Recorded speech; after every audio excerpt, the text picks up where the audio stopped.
James Whitmore was having the worst week of his life.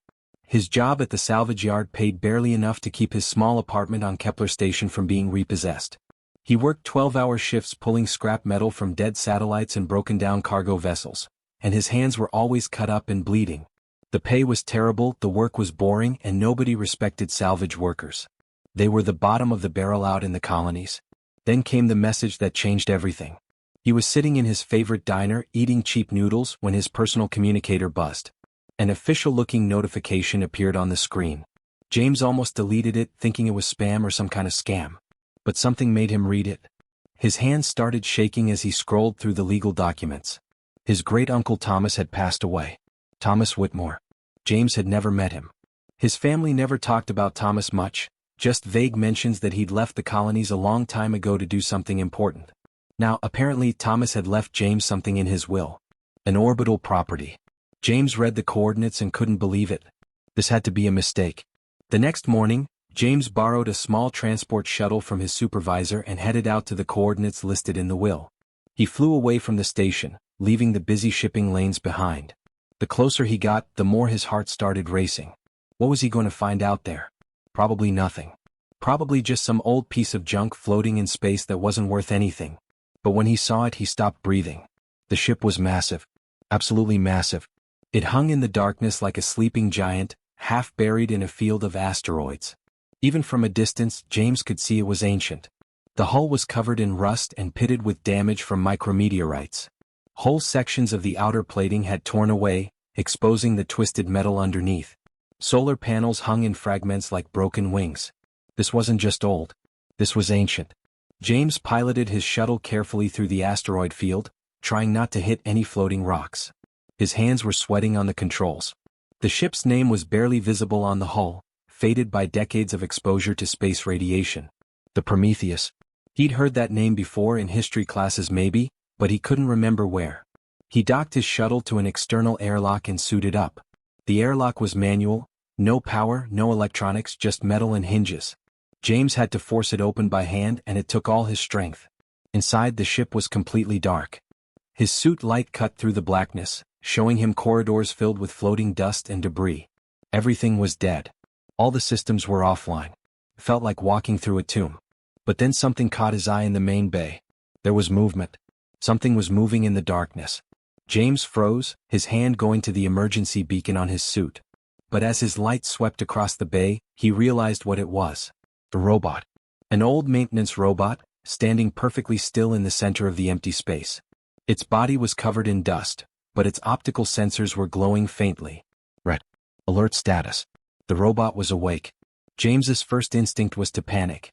But the robot didn't move toward him. It just stood there watching him with those red lights. Slowly James approached it. The robot's designation was stamped on its chest plate. Keeper. Simple. Direct. The date on its maintenance log was so old that James had to read it twice to make sure he wasn't imagining it. 87 years. This robot had been standing in this empty bay for 87 years. Hello, James said, not sure if the robot could even hear him through his suit radio. The robot's head turned toward him with a mechanical whir. Maintenance cycle interrupted. Stand by for authorization check. The voice was old and metallic, scratched with static. James tried to access the ship's main computer terminal. He punched in every command code he knew from his salvage work. Nothing. Every system was locked down behind security protocols that he couldn't break. The ship wasn't just dead. It was sealed. Whoever had locked it down wanted to make sure nobody got inside without the right access codes. Keeper, James said, turning back to the robot. Can you tell me how to get into the main systems? The robot's red lights flickered. Authorization required. Identity verification pending. That's when James realized something important. This wasn't just any abandoned ship. Something valuable was locked inside it. Something important enough to protect with security that had lasted for nearly a century. And somehow only this old robot knew the codes to unlock it. James looked around the empty bay, then back at the waiting robot. He had no idea what he'd inherited, but his broke salvage worker life was about to change forever. He just didn't know it yet. James stood in the darkness of the Prometheus, staring at Keeper. The robot hadn't moved since he'd arrived. It just stood there, watching him with those glowing red optical sensors. James was frustrated.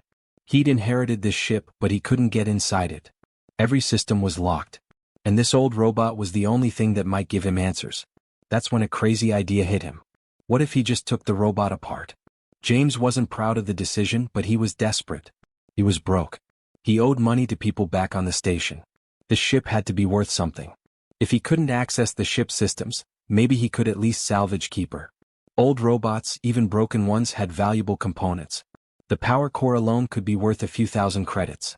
Maybe enough to pay his debts and get a fresh start somewhere else. He went back to his shuttle and grabbed his cutting tools. Basic salvage equipment. Nothing fancy. Just the same tools he used every day pulling apart dead satellites and broken cargo vessels. When he returned to the main bay, Keeper hadn't moved at all. "I'm sorry, buddy," James said, not really meaning it. "But you're my ticket out of here." He started with the robot's outer plating. The metal was corroded and brittle from decades of exposure to the ship's stale atmosphere. The cutting torch went through it easily. Sparks flew, and pieces of rusted metal fell to the floor in slow motion because of the weak artificial gravity. Keeper didn't resist. The robot just stood there as James dismantled it piece by piece. But as he cut deeper into the chassis, past the outer armor and the old servo motors, he found something unexpected. Hidden inside the robot's core, surrounded by layers of dead circuitry and shielded components, was a sealed compartment.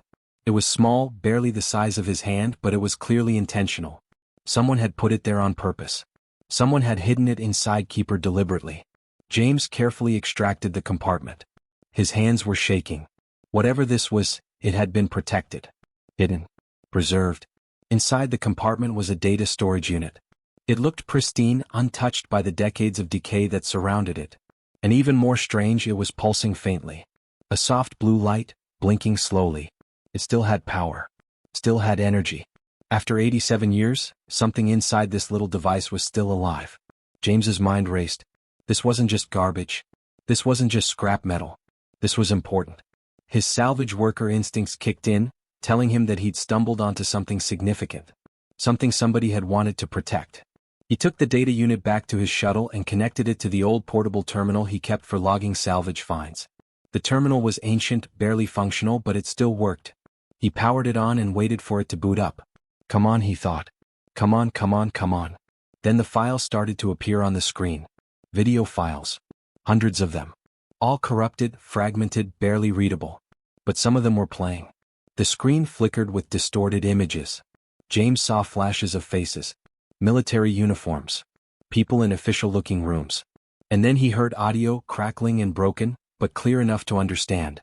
Protocol activated immediately. A man's voice said urgently. This is not a drill, humanity's last chance. The video cut out. Another file started playing. This one showed a woman in a commander's uniform. Her face was serious, grave, like she was carrying the weight of the world. Behind her, James could see technical displays and charts. Big numbers. Important data. Archive must be preserved at all costs. She said. The Verith will be here soon. We must ensure this cannot be found. Keeper, you understand your mission? You must wait. You must protect this until... The file corrupted and cut to static. James's heart was pounding. The Verith? He'd learned about them in school. An alien civilization. First contact with humanity had been over 100 years ago. There had been a war. A terrible war. Humanity had almost been destroyed. Everyone knew that history. It was taught to every child in every colony. But what did it have to do with this ship? With Keeper? With this data unit hidden in a robot's chest for nearly a century? He tried to access more files, but most of them were too corrupted to play. But the timestamps were all the same. From 87 years ago. Right around the time of the final Verith conflict. Right around the time when humanity had barely survived. James sat back in his chair, the portable terminal glowing in front of him. He'd come out here looking for scrap metal to sell for quick credits. But he'd found something else entirely. Something that made his skin crawl. Something that made him feel like the weight of history was sitting on his shoulders. Whatever was in this data, whatever Keeper had been protecting all these years, it was important. Dangerously important. And James had just activated it. James didn't sleep that night. He couldn't. He sat in the dim light of his shuttle, staring at the data storage unit, trying to understand what he'd found. The corrupted video files kept playing over and over in his head. Humanity's last chance. Keeper protecting something. The Verith coming. It all felt too big, too important for a broke salvage worker to handle. But he had to know. He had to understand what was really happening here. He made a decision. Instead of stripping Keeper for parts, he was going to try to restore the robot. He needed answers, and Keeper was the only source that might have them. James gathered his tools and went back into the Prometheus. The ship felt different now. Less like a tomb and more like a mystery waiting to be solved. Restoring Keeper was harder than James expected. The robot's power systems had been in standby mode for nearly a century. Its circuits were corroded, its joints stiff and stuck. But James was patient. He'd worked on old equipment before. He understood how to coax dead technology back to life. He cleaned the corrosion away, replaced broken connections, and carefully rerouted power through backup systems. It took him hours. His hands bled. His back ached from working in the awkward positions inside the robot's chassis. But slowly, piece by piece, Keeper came back online. The robot's optical sensors brightened from a faint red to a brilliant amber. Its voice, when it spoke, was still scratchy with static, but it was stronger now. More present. Systems restoration in progress, Keeper said. Standby mode disengaged. Full activation initiating. James held his breath. Keeper, I need you to tell me what you are. What are you protecting? There was a long pause. James could almost hear the robot's processors working, accessing files that hadn't been touched in nearly a century. When Keeper finally spoke, its voice was different. More human somehow. More emotional. I am Keeper. Guardian-class autonomous unit. My primary directive is the protection of the Prometheus archive. I have been waiting for the heir to arrive. The heir? James asked. What heir? What archive? Come with me, Keeper said. The robot moved stiffly at first, its joints creaking after decades of inactivity, but it led James deeper into the ship. Past the empty corridors. Past the silent chambers. Down to the lower decks where James hadn't ventured yet. The ship's main archive was located in the deepest section of the vessel. A massive vault with walls of reinforced steel. Keeper placed its metal hand on a biometric scanner. The vault doors groaned and slowly slid open, revealing a chamber filled with glowing crystalline data cores. Thousands of them. Maybe millions. They pulsed with soft blue light, humming with contained power. This is the Prometheus archive, Keeper said quietly. The complete genetic record of humanity. Every strand of DNA. Every person who lived before the Varith Wars. Every culture. Every language. Every piece of human knowledge and history. This is humanity's backup. A preservation of what we are. James couldn't speak. He just stood there staring at the glowing cores. It was beautiful and terrifying at the same time. During the final days of the Varith conflict, Keeper continued, humanity was losing. The aliens had superior technology, superior weapons. Our extinction was inevitable. So the last military command made a decision. They created this archive. They gathered the genetic material of thousands of humans and preserved it here, along with our cultural records, our scientific knowledge, everything that makes us human. And they sent this ship out into deep space, hiding it among the asteroids. If humanity was destroyed, the archive would survive. Civilization could be rebuilt someday. Why? James asked. Why are you telling me this now? Because you are the heir, Keeper said. The robot turned toward James, and for the first time the salvage worker felt like the machine was actually looking at him. Really seeing him. I have been programmed to recognize bloodline markers of the ship's original command structure. I ran a biometric scan when you arrived. Your DNA matches Commander Thomas Whitmore, the captain of this vessel. James felt like the ground was shifting beneath his feet. Thomas Whitmore was my great-uncle. Your great-uncle was the captain of the Prometheus, Keeper said. He was the one who chose to hide this archive. He programmed me to wait until a worthy heir from his family line arrived. He believed that someday when humanity was ready, his descendant would inherit this responsibility. He believed that his family would know what to do with this knowledge. I don't know anything, James said, his voice shaking. I'm nobody. I'm just a salvage worker. I can barely take care of myself. Perhaps, Keeper said. But you are the heir nonetheless. And now that you know what the Prometheus carries, you must decide what happens next. The knowledge you now possess is incredibly valuable. Incredibly powerful. And it is incredibly dangerous. James looked back at the glowing data cores. The complete genetic record of human civilization.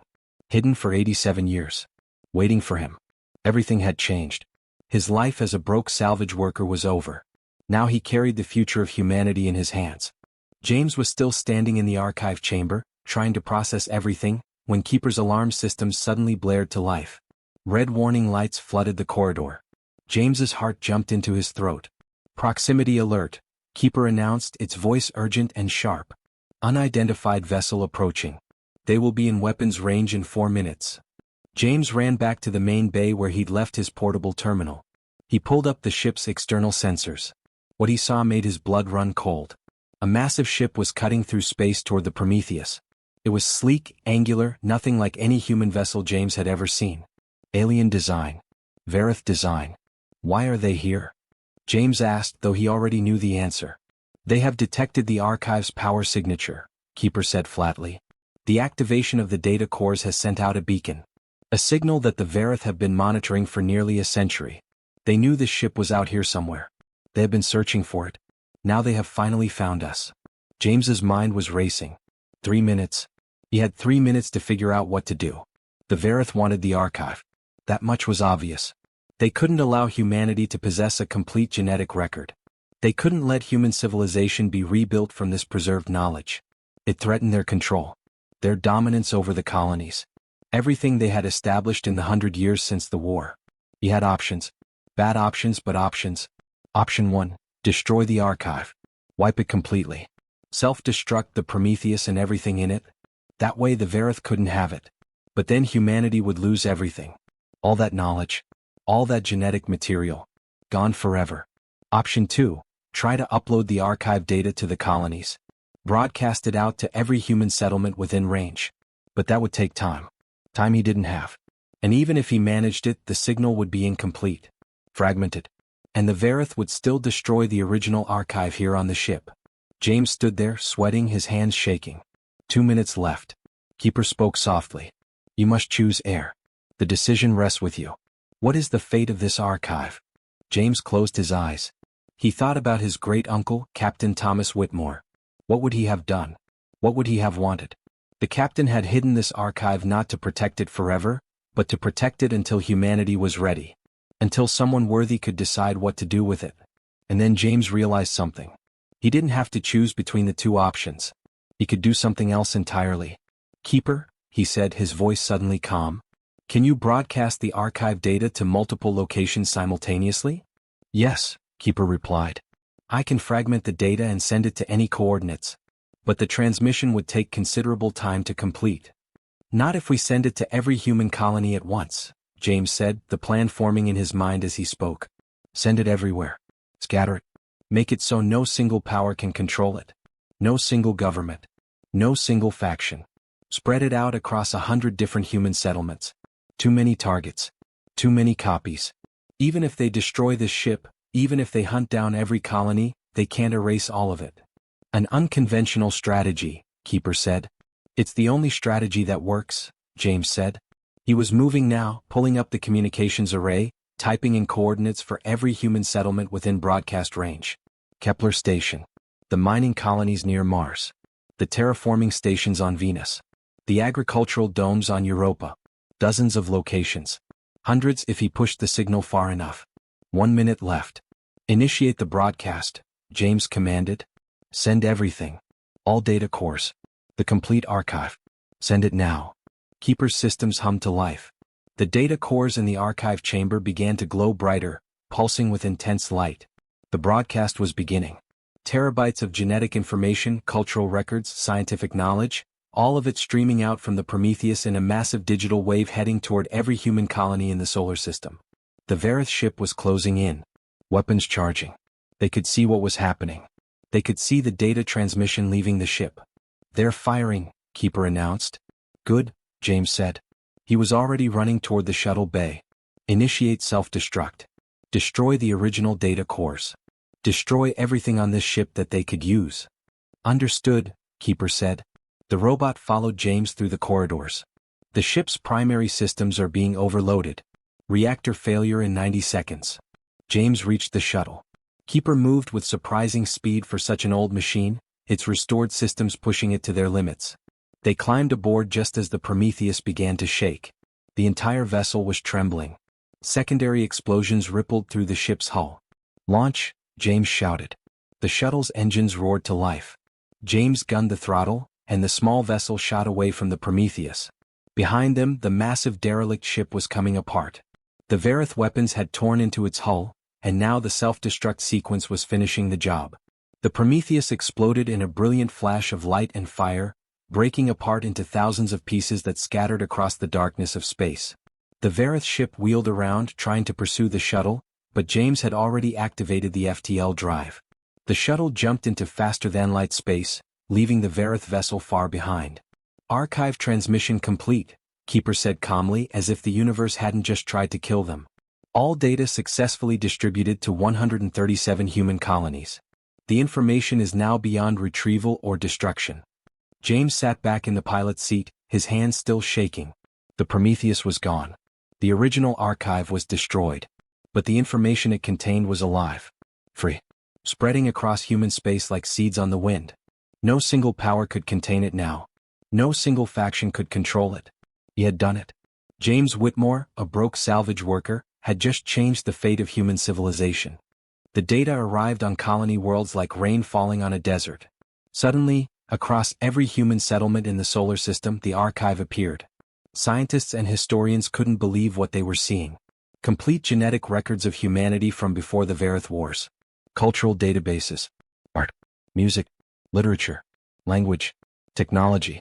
Everything that humanity had been perfectly preserved, suddenly accessible to everyone. On Kepler Station, people gathered in the central plaza, staring at screens as they accessed files that had been lost for a century. A woman in New Chicago saw her family's genetic line going back generations. A child on the Europa domes looked at ancient paintings and sculptures that had been thought lost forever. Scientists on Mars began downloading technical specifications for technology that had been forgotten. Historians wept as they read accounts of human civilization at its height, before the wars, before the fear, before everything changed. But the story didn't end with the broadcast. James and Keeper didn't disappear after the Prometheus exploded. They didn't fade into history and become forgotten names. Instead, they became something different. They became teachers. James realized that having access to the data wasn't enough. People needed help understanding it. The archive was massive, overwhelming. Entire colonies didn't know where to start. Some settlements lacked the technology to process the information properly. Others had damaged systems that couldn't read the files correctly. People were lost in the ocean of knowledge that had suddenly been given to them. So James made a decision. He and Keeper would travel. They would visit every human colony one by one. They would help communities unlock what the archive meant. They would be guides through humanity's own history. It took years. Years of flying from settlement to settlement, colony to colony. James and Keeper became familiar faces in the darkness of space. The old robot with its rusted frame and damaged plating, traveling alongside the salvage worker who had changed everything. They stopped at mining stations and agricultural domes. They visited research facilities and small farming communities. Everywhere they went, they brought the same gift: access to humanity's past. On one colony, James helped a team of geneticists understand how to decode the ancient genetic sequences. The scientists realized they could cure diseases that had plagued humanity for generations. Conditions that had seemed permanent could be treated. Lives could be saved. On another settlement, Keeper worked with historians and artists to restore corrupted cultural files. Music that hadn't been heard in a century suddenly played again through the colony's speakers. People heard their ancestors' voices. They saw images of ancient cities and monuments. They felt connected to a past that had been stolen from them by war. On a third colony, James helped young people access educational databases that the Vareth had never allowed them to learn. Mathematics and physics and chemistry at levels that hadn't been taught in human space for generations. Children whose parents had been limited by colonial education systems suddenly had access to the sum of human knowledge. They could dream bigger. They could become more. The Vareth didn't like what was happening. They complained to the colonial governments. They threatened sanctions and trade restrictions. But they couldn't stop it. The information was already out there. The knowledge was already spreading. For the first time in 100 years, humanity had access to its own heritage. And they weren't going to give it back. Years passed. James grew older. His hair turned gray. His face became weathered and lined from exposure to the radiation of space. But he kept traveling. He and Keeper kept teaching. They became legendary across human space. Not as conquerors or warriors, but as teachers. As guides. As the people who had restored humanity's memory of itself. One day, as they sat in their small ship heading toward yet another distant colony, Keeper ran a full diagnostic on its own systems. The robot had been restored and repaired countless times over the years. But James had never replaced the robot completely. He'd kept the original frame, the original chassis, the original rusted exterior that bore the scars of 87 years of isolation. Interesting, Keeper said, its voice calm and measured as always. What is? James asked. I ran a complete diagnostic of my internal systems, the robot said. I expected to find significant degradation, wear and tear, accumulated damage from years of travel and work. But I found something unexpected. My systems show no degradation at all. They are functioning at optimal capacity. In fact, they are more efficient now than when I was first activated. James smiled. He understood what Keeper was saying. Some things were built to last. Not just physically but purposefully. Built with intention. Built to endure. Built to matter. I think that means you're going to be around for a long time, James said. Yes, Keeper agreed. I believe I am built to last forever. James looked out at the stars ahead of them. Another colony. Another group of people waiting to connect with their heritage. Another opportunity to help humanity remember what it meant to be human. The ship jumped to faster-than-light speed, carrying James and the old robot toward the next destination. Behind them, across every human settlement in known space, people were accessing the archive. Reading their history. Learning their language. Understanding their past. Rebuilding their future. Humanity's future had been reclaimed. Not through weapons or power but through knowledge. Through memory. Through the simple act of sharing what it meant to be human. And James Whitmore, the broke salvage worker who had inherited an abandoned ship, had made it all possible.